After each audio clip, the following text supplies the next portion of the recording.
Midwest Music Fest is back and bigger than ever. 60 performers in 2 days, September 16th and 17th. See S. Carey, Field Report, The People Brothers Band, Night Moves, Dead Horses, Dosh, Gold, and so many more. Find tickets and your new favorite band at midwestmusicfest.org. Get outside in Pepin County. Pack up the family and visit the childhood home of Laura Ingalls Wilder. Sail on Lake Pepin, bike the Chippewa River State Trail, hike up Maiden Rock, and throw a line in a trout stream. Sign up to win a vacation at visitpepincounty.com. The Alpine Inn Fall Rock Fest is coming October 8th, with no cover charge and a free shuttle to Bennett O'Reilly's, plus yard games and an outdoor bar. Enjoy a full day of music with Jen Wilder, Overplayed, and the Greedy Volunteers. Check out the Alpine Inn on Facebook for more information.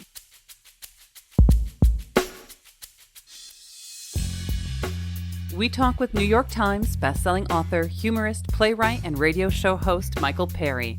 We chat about early experience with writing, the path to memoirs, how he connected with the Tent Show Radio, and what people can expect from his upcoming show at the Pumphouse Regional Art Center. You can find more conversations, food reviews, live music, and events on our website, lacrosselocal.com. I'm Amy. And I'm Brent. And this is Lacrosse Local.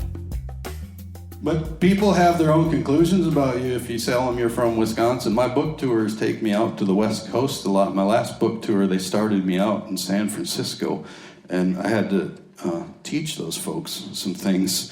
Right away when you say that you're from Wisconsin, everybody starts in with all the cold references, right? The frozen tundra. And I tell them, man, we have summer.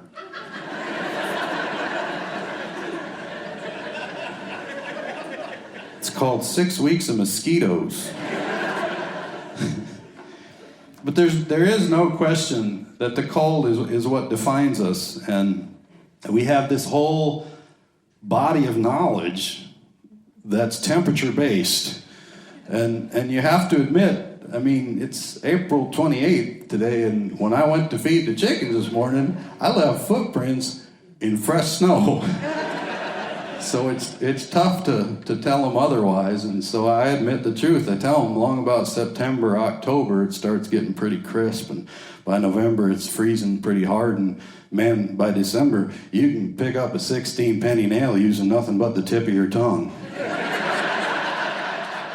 You know, I'm sure you had some breaks last year too, but what does it feel like to get back on the road? Well, I like the road, although I've made fun of myself. I forget which book of mine it was, but I write about the road, capital T, capital R, and make it sound like I'm steaming off into the night in a big shiny tour bus across America, when in fact it's mostly just me in a used 2002 Toyota van rocking the Janesville Library and then hitting the Super 8.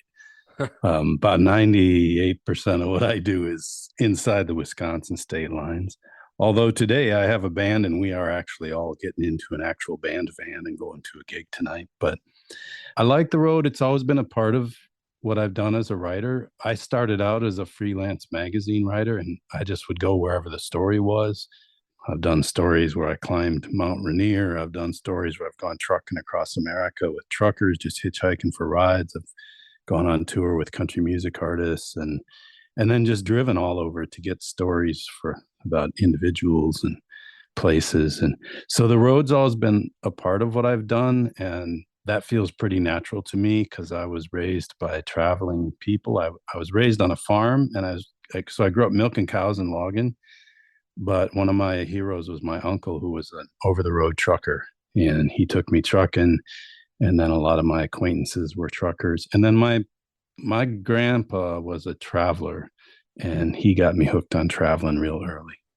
So the road, to me, it's always fun to be on the move. And I also have always equated movement with freedom. And I think we're all thinking about freedom these days. And so I always feel pretty lucky to be able to just pile in a van and run off to a gig. Was there a little anxiety with COVID and things like that? Did that even stop you a little bit, or? Well, I had to be sensible. I mean, you just got to be sensible. You got to try and sort through the information. And of course, people got pretty emotional about it. For us as a family, it was about a 50% pay cut. But other people faced far greater challenges. We're a self-employed family. I mean, I'm a writer first and a performer second. but I'm not famous. I make a living, and we're pretty down to earth about stuff. I don't like to get all gyrated and up in the air about stuff. And I've seen people go through far worse things. So I don't know. This focus, I'm not quite sure what you want me to say, but we just got to work as best we could. We adapted. I've been doing some self-publishing lately. I have a publisher, HarperCollins, out of New York, and I work with a publisher, Source Books, but I also do some self-publishing. And so when we had to come off the road and we lost all our road income, I cranked up my self-publishing arm. And as I said, I don't mean to overdo it. I don't want to come off as a cornball, but I was raised in a great big family. My parents took in all kinds of kids. I have adopted siblings. I have foster siblings. My parents took in kids from troubled backgrounds. They took in kids who had real severe, sometimes terminal health issues. And so I think that kind of set me up to just take things as they come. What led to, the writing and the memoirs? What was the impetus for that? Man, it's all a complete happy accident. I grew up on that farm. Then at the age of 16, I started working summers on a ranch in Wyoming, a regular beef and hay ranch. I rode Roundup and did branding and worked on the hay crew. And I worked there every summer for 5 years. And so starting at 16, then that meant that that's kind of mostly how I put myself through college. And I have a nursing degree. So I always like to say, it's a well-worn joke, I've told it 1,000 times, but it's true, which is I like to say that I was the only cowboy in all of Wyoming who was putting himself through nursing school. And I had some interesting discussions about that. But I graduated from nursing school, passed my boards, got my license, started working as a nurse. I enjoyed it. I worked for a surgeon, and then I worked on a neurological rehab unit with people who had traumatic brain injuries and spinal cord injuries. And I got my EMT license and started running weekends on the ambulance. And I had always loved to read, and I read piles and piles of books as a kid. But coming from where I did, which is kind of backwoods, blue-collar farm logging community, it never occurred to me that people like us could write books. Authors were capital A authors. They came from fancy places. And somewhere along the line, a friend of mine wrote a piece and sold it to a magazine. And that was the first time that I realized, oh, you can write stuff and sell it. And so I literally went to the library in Eau Claire, Wisconsin, and checked out a book on how to be a writer. And I read it and I said, oh, okay. It's kind of like that dumb farm kid approach. Like, oh, all right, well, that's what I'll do then. And then the rest of the story is like 10 years of just hustling and hanging out with other writers and seeking people out as mentors and benefiting from the good graces of many other people. But then one day I just realized that I'd been writing for a living for quite a while. And I renew my nursing license every year just in case. You also mentioned you have a band, but also, you do 10 show radio. I was just listening to Them Cooley Boys episode, which has connections to lacrosse here too. But how did you connect with that? Well, the thing that's cool about the tent up there, Lake Superior, Big Top, Chautauqua, up there by Bayfield, is that I first went there as a fan, like everybody else. I took my wife. Well, she wasn't my wife then, but we went on a date up there to see Greg Brown play. And so I love to brag on the tent up there because I loved that place long before I ever set foot on the stage. And so it started by going up to see shows there. And then at some point they asked me to do some humor. I had recorded a humor album called Never Stand Behind a Sneezing Cow. And they gave me a chance to do some of the material from that. And then it just kind of grew from there until, I perform up there 2-3 times a summer and do the radio show. And I'm always really quick to point out that I consider myself a guest of the tent and a guest of that radio show. That place was started by people long before I was even on the scene. And there's a long, long history there of dedicated folks. And I'm lucky to just kind of slide in now and then and enjoy what they created. I was just listening to your own episode on that show. You started out with a 9/11 tribute, being aware of you in some ways related to the music, the tent show, but in the way you perform, what can people expect from your shows? Because that tribute you gave there seemed to be a lot of emotion in it. But it sounds like to me, it goes from, those kind of deep sort of feelings to humor. Like, what can people expect from a show coming to see you?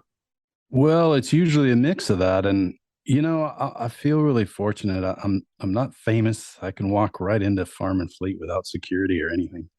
Um, and maybe, sometimes if you identify one thing you're really good at, you can really crank it up and do super well with it. And I've never really done that. I've always, I've been fortunate enough to write some books that have sold well. I've been fortunate enough to travel with a band and do shows and do a lot of speaking and performing, but it's all pretty low key. And the thing, I write from the heart. I do the best I can, but I also come from, I keep referring to this background of mine, but it's that very self-deprecating background where, like, I really feel bad about all the anti-intellectualism floating around these days. And I love big words and I love deep writing and I love literature and art and dance and beauty. But at heart and physically, I am a clodhopper, man. And I grew up cleaning calf pens and milking cows and hooking up log chains. And so I love beauty and art and I strive for it. But then there's this part of me that always feels like I have to make a joke at the end to kind of let folks know I'm not taking myself too seriously. And I think that's what just about every performance of ours you'll see, whether it's the band, whether it's me solo talking, telling stories, is there's always going to be this blend of something heartfelt. And then there's also going to be some humor. Part of the reason that I got into humor is that a lot of what I write is a little more serious. And I learned early on that if you go out on book tours and if you just do serious stuff, it's fine, but you do need to let people laugh once in a while. So I worked up, kind of got into the whole humor thing while I was doing some early book tours and then just expanded on it from there. Here's the bottom line. I think people, especially if they see the word author or that there's going to be a book reading, you have this impression that it's going to be really dry and, oh, I've never been to one of those things, or I don't do literature events. Listen, I'm going to show up in a pair of logging boots and I'm going to just shoot the breeze. And the audience is going to be everything from NPR tote bags to roughnecks with steel-toed boots. And that's what I love. And that's what I'm striving for. There's plenty of division in the country and I can't solve it. I can't fix it. But when we sit down of an evening, I don't like to say my name in the third person, but when you come to a Michael Perry show, there's just going to be zero pretension. How's that? And if I do get pretentious, I'll poke a hole in my own balloon. So kind of speaking of that, if you go to sneezingcow.com, which in itself is a unique URL, how's the intermittent pig farming going? It is definitely on hardcore hold at the moment. The story on that is, so I grew up on a dairy farm milking cows and we raised sheep, but Dad never had pigs or chickens. And I always kind of wanted pigs and chickens. And so when my wife and I and our little ones moved to this farm, I said, I'm getting pigs and chickens. And I did. And I wrote a book about it. I wrote a book called Coop.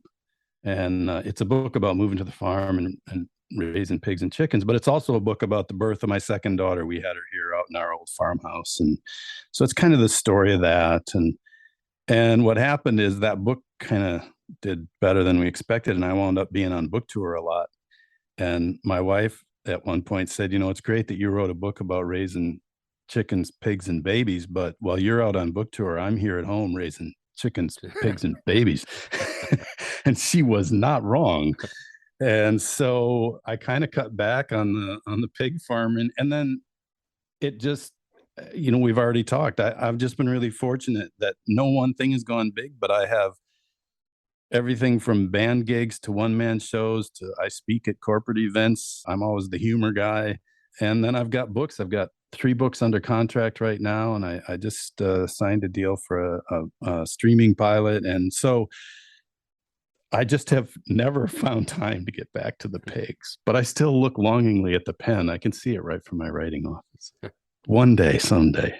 So you kind of just listed off a, list of projects. Is there anything in there that's like the gem that you're really excited about for the next year or two?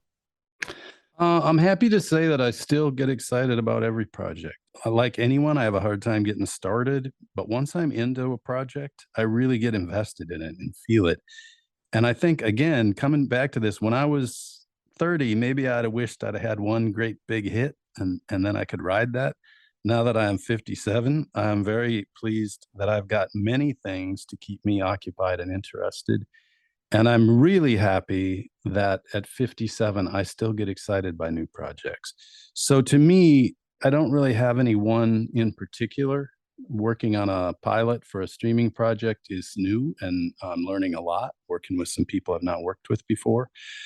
But by and large, it's just whatever I'm working on today is what I'm excited about. Like this morning, I have a Substack. It's really a mini podcast, is what it is. I record it once a week, and it goes out via Substack. And today I was working on. I write a short little. It's almost like a newspaper column for that, and I was working on that today, and it was fun because I was trying to recreate a scene that meant a lot to me. And so, yeah, it's not so much about having one particular thing. It's that I'm still eager to get at all the different things I'm working at. And then finally, just to, again, like I said, I always have to puncture my own pretension. I'm also self-employed, man. I've been a freelance artist for almost 30 years now. And so if you want me to be really crass, I'll tell you that all those projects, that in the corporate world, they refer to that as multiple revenue streams. And so if one goes to heck, you hope you've got 4 others to fall back on. Or say if COVID arrives and you lose all your road gigs, you better have some other things in your back pocket. On that note, I mean, you got the band, you got the multiple different components, the shows, the books. Is there the best avenue? Is it just sneezingcow.com for people to find all the info, or social media? Or?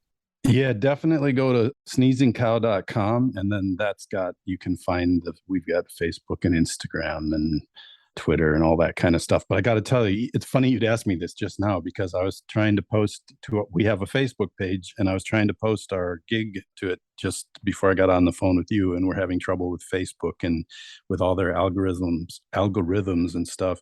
And so I tell people the very best way to know when I'm coming and where. We have a mailing list sign up. It is old school. You go to sneezingcow.com and you look for the drop down that says mailing list. And we are very clear on there. We have a little statement about what we will and won't do with your address. But if we even just have your email and your zip code, we can A, let you know if I have a new book coming out. And then B, if we're coming within 70 miles of where you live to do a live event, you'll get an email. And that is turning out to be way more reliable than any social media platform, because they're always in a state of flux.